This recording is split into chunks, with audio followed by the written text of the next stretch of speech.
De volta com o OAB Cidadania e a gente começa agora o nosso quadro Conversando com Ela especial. A presidente da OAB, Fernanda Marinella, recebe o vice-presidente da instituição, Edinaldo Maiorano, e também o presidente da Caixa, Nivaldo Barbosa, para falar sobre a sanção do Estatuto da Advocacia, que completa 23 anos. Quais os avanços e os desafios enfrentados?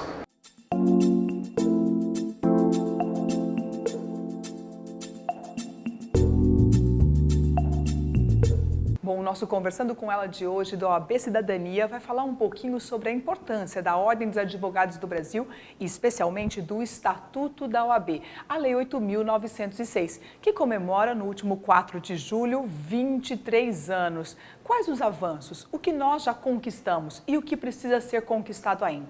É importante lembrar que a advocacia, o advogado, exerce uma função social indispensável. Afinal de contas, ele é responsável por grande parte da efetivação da justiça brasileira. Falamos ainda da defesa dos direitos, da concretização das garantias individuais e da solução dos conflitos. É a importância também da advocacia, a defesa da democracia brasileira, dos direitos humanos e das instituições de ensino. E tudo isso está previsto na Lei 8.906. Mas para falar um pouquinho da advocacia, dos desafios e do futuro do advogado brasileiro, nós temos hoje o nosso vice-presidente da Ordem dos Advogados aqui de Alagoas, Edinaldo Maiorano. E nós recebemos também no nosso programa de hoje o presidente da Caixa de Assistências da OAB de Alagoas, Nivaldo Barbosa. Mas, doutor Edinaldo, qual a situação hoje do advogado brasileiro? Será que depois de 23 anos de estatuto, efetivamente nós já avançamos enquanto advogado? Mas qual a preocupação para o futuro? Na OAB Alagoas, nós já temos hoje mais de 15 mil advogados inscritos. Esse número é preocupante? É preocupante, acima de tudo, pela questão, principalmente, da efetivação dos direitos garantidos pelo nosso estatuto. Infelizmente, isso é uma questão de ordem que entendemos cultural, que vai desde as fileiras da universidade, perpassando, obviamente, pelo próprio desempenho da atividade da advocacia, que acreditamos que precisa mais de uma condensação, né, de compreensão desses direitos e de efetivação desses direitos no ambiente jurisdicional. Isso, obviamente, que passa por uma questão também de despertar uma consciência em todos os atores envolvidos onde exista a atividade da advocacia.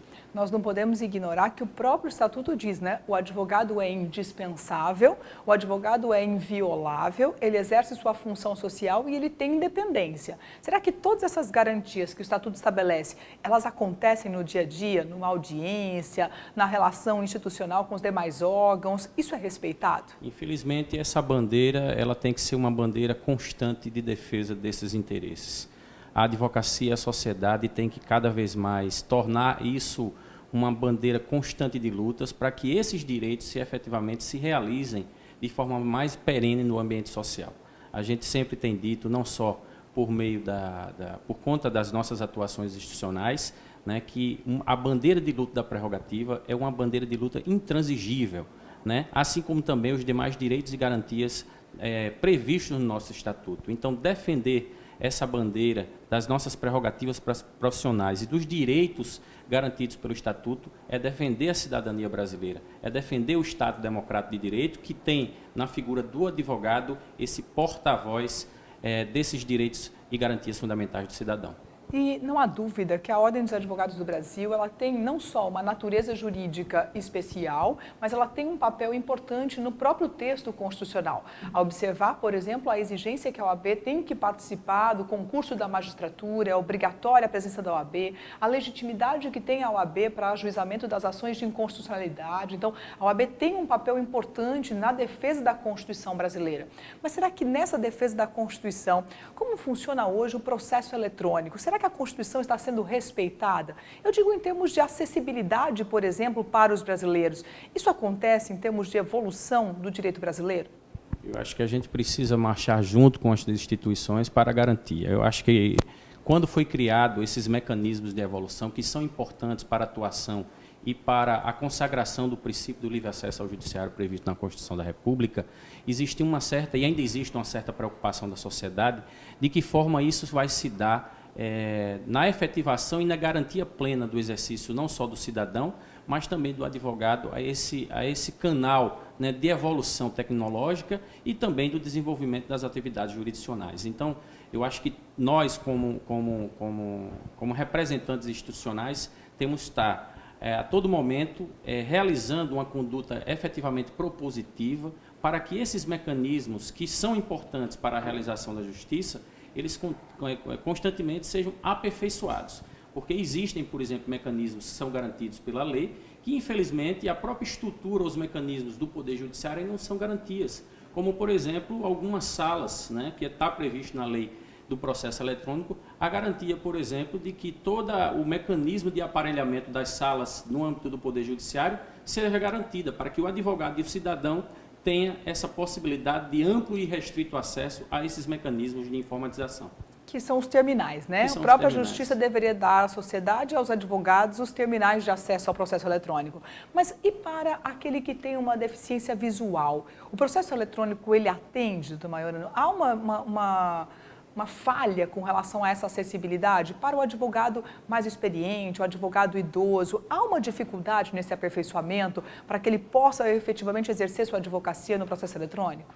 Acreditamos que existe e apesar, né, nós pegamos aqui uma realidade local, a gente investir constantemente nessa situação referente, né, ao treinamento, ao aperfeiçoamento, à garantia de que o advogado, desde o curso de formação, desde os momentos que estejam para o desenvolvimento da sua atividade, através da Caixa de Assistência, que fornece todo esse mecanismo, né, de eficiente propositura, no sentido de garantir ao advogado nessas informações, ter acesso a treinamento, efetivamente essas garantias, né, elas têm que ser cada vez mais ampliadas no âmbito do Poder Judiciário brasileiro. E assim é muito importante sua colocação, né? E já puxamos então para o papel da Caixa de Assistência nesse cenário, então, das atividades da Ordem dos Advogados do Brasil, a parceria sempre com a Caixa de Assistência nessa preocupação com a capacitação dos advogados, mas especialmente com a qualidade de vida. Tonivaldo, qual é o papel da Caixa de Assistência para a advocacia hoje?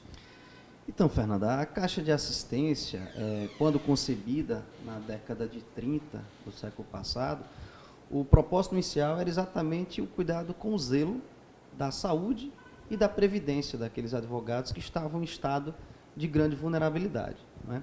Isso foi evoluindo e depois do Estatuto, né, cujo aniversário se aproxima agora, houve um grande upgrade, né? Houve uma nova propositura. Acho que as caixas se reinventaram e era preciso algo mais. Então, as caixas hoje, elas procuram não apenas cuidar da questão de saúde e da qualidade de vida, mas elas cuidam também do esporte, do treinamento no peticionamento eletrônico, fundamental, né? Porque a caneta hoje foi substituída pelo token, né? O papel foi substituído pela tela do computador.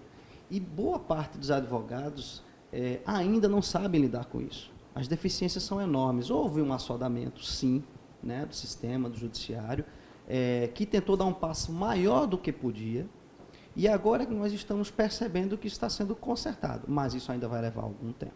Ainda vai levar algum tempo. Os advogados que possuem deficiência visual, os advogados que não têm acesso à internet adequada, não é só ter a internet, é preciso ter uma internet adequada. Isso ainda está muito distante. A verdade é que a ferramenta que era para a acessibilidade acabou gerando obstáculos a essa acessibilidade. A ferramenta pelo assodamento, né? Exato. A ferramenta é maravilhosa, né? Quando as condições para ela funcionar estão nas suas mãos e quando o advogado está devidamente habilitado para isso, né? Mas aí as caixas têm uma preocupação muito grande. Desde 2012 nós mantemos equipes de treinamento permanente nas caixas de assistência de todo o país, para que os advogados possam submeter a um treinamento presencial e aprender a peticionar. Afinal de contas, isso é indispensável para que ele faça o exercício da sua profissão, né? Exato. Na verdade, é condição hoje. Se você considerar que todos os processos no Estado hoje são virtuais, né? Você só peticiona virtualmente, aquele advogado que não souber ou que não lidar com essa realidade está fora do mercado. ele vai passar fome. Pois é, essa é a grande dificuldade. Com o número de advogados que nós temos no mercado de trabalho hoje, a competitividade e o número de demandas, quer dizer, não conseguir desenvolver bem o trabalho é um grande obstáculo. Com certeza, é um enorme obstáculo, né? A gente vê, já percebe também um empobrecimento de parte da advocacia pela quantidade expressiva de advogados no mercado e o mercado também não acompanhou, não evoluiu, né, na mesma velocidade. É preciso reinventar algumas regras de publicidade, algumas condições de funcionamento, estimular o estudo através da nossa Escola Superior de Advocacia, porque o advogado bem treinado, ele vai encontrar e um atualizado, espaço. Capacitado, né? E a verdade, acho que a impressão que nós temos hoje é que o Poder Judiciário ele vive um momento de muita dificuldade. Afinal de contas, são inúmeras demandas, inúmeros conflitos e uma estrutura precária. Então, a demora do Poder Judiciário, a morosidade, a falta de estrutura do próprio Poder Judiciário, isso também traz um empobrecimento para a advocacia. É uma dificuldade também para o advogado que não tem a sentença, que o processo não se resolve. São anos caminhando até uma solução desse processo. Com certeza essa realidade também compromete, não é? Sob o ponto de vista do funcionamento do judiciário, o que eu acredito é que é necessário também reinventá-lo. O judiciário não vai dar conta dessa quantidade de demandas, eles sabem disso. Nós temos conversado com muitos profissionais, com muitos magistrados, e eles sabem que é impossível dar conta desse volume de demandas, né? Hoje, praticamente, todo mundo tem um advogado na família, né? Nós temos uma grande quantidade de advogados atuando efetivamente e, às vezes, você bate até cabeça quando você encontra nos fóruns. E o judiciário precisa perceber isso. Já está percebendo, só ainda não encontrou a solução.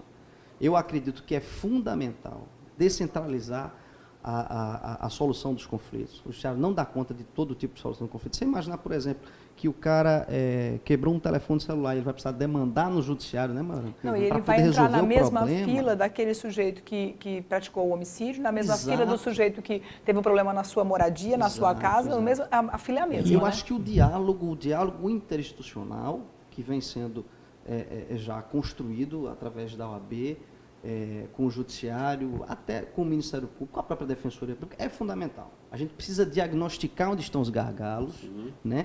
E a partir desse diagnóstico a gente fazer como na medicina, analisar quais são os remédios cabíveis para que a gente possa dar qualidade de vida ao advogado. O primeiro passo, a porta de entrada para a qualidade de vida do advogado é ele ter dignidade, é ele ter acesso aos honorários dele, é ele poder trabalhar, é ele poder levar a família para passear, porque no que adianta, na verdade, nós temos mais de 100 convênios hoje nas caixas de assistência, né? Foi uma das inovações também das caixas de assistência, retornar a anuidade que o advogado paga em forma de benefícios. Como é que ele faz isso? O advogado usa os convênios que a caixa de assistência fornece e com aqueles descontos que ele vai tendo acesso, ele acaba recebendo. Eu, por exemplo, tenho na escola dos meus filhos, eu consigo um retorno 3 vezes o que eu pago da anuidade. Mas, para isso, o advogado tem que poder pagar, tem que poder conseguir usufruir os serviços, usufruir o serviço, até pagar a própria anuidade. Né? Com então, certeza. é um desafio muito grande. Acho que o Estatuto deu um grande passo e está na hora de dar um passo maior ainda, através de um diálogo mais amplo com todos os agentes que envolvem o funcionamento da máquina jurisdicional. jurisdicional. E a verdade é que nós não iremos solucionar o problema sozinhos. A verdade é que é preciso reunião de esforços para solucionar toda essa crise que nós estamos vivendo no Brasil hoje quanto à efetivação da justiça. E a advocacia faz parte desse desafio, dessa realidade e precisa contribuir, com certeza, com o diagnóstico e com as soluções, né, possíveis ou as ideias para solucionar todo esse conflito. Mas a questão é o desafio de sempre, a modernidade, a quantidade de profissionais, a demora da justiça, mas o desafio sempre é construir novas alternativas. Então, a conciliação, a mediação, até a arbitragem são novas alternativas para a solução dos nossos conflitos, não é? Gostaria de agradecer muito a presença dos senhores aqui, doutor Edinaldo, doutor Nivaldo. Obrigada por essa oportunidade. Obrigada.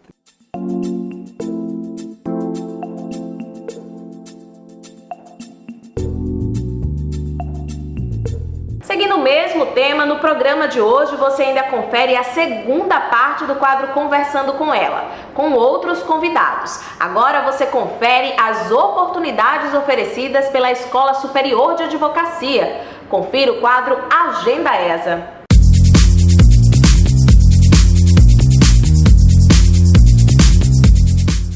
No dia 15 de julho tem curso em Palmeira dos Índios, abordando o tema O Direito do Trabalho na Atualidade. A oportunidade foi idealizada pela subseção em conjunto com a Comissão de Educação Jurídica. A advogada, professora e doutoranda pela PUC do Rio Grande do Sul, Helenice de Moraes, palestra o tema A Prática da Advocacia Trabalhista após a Reforma, aspectos materiais e processuais. E a advogada, professora e mestranda pela Universidade de Coimbra, em Portugal, Emanuele Pimentel, trabalha o tema Garantia contra dispensa arbitrária como condição de eficácia da prescrição quinquenal. O curso ocorre no auditório da subseção de Palmeira dos Índios a partir das 9 horas. A entrada é gratuita. Como advogar em direito previdenciário é o tema de um curso que será ministrado pela professora Juliana Ribeiro, na sede da OAB Alagoas, nos dias 22 e 23 de agosto. As inscrições já estão abertas. Faça já sua reserva enviando seu nome completo para o e-mail da Escola Superior de Advocacia. Mais informações podem ser obtidas através dos telefones da ESA.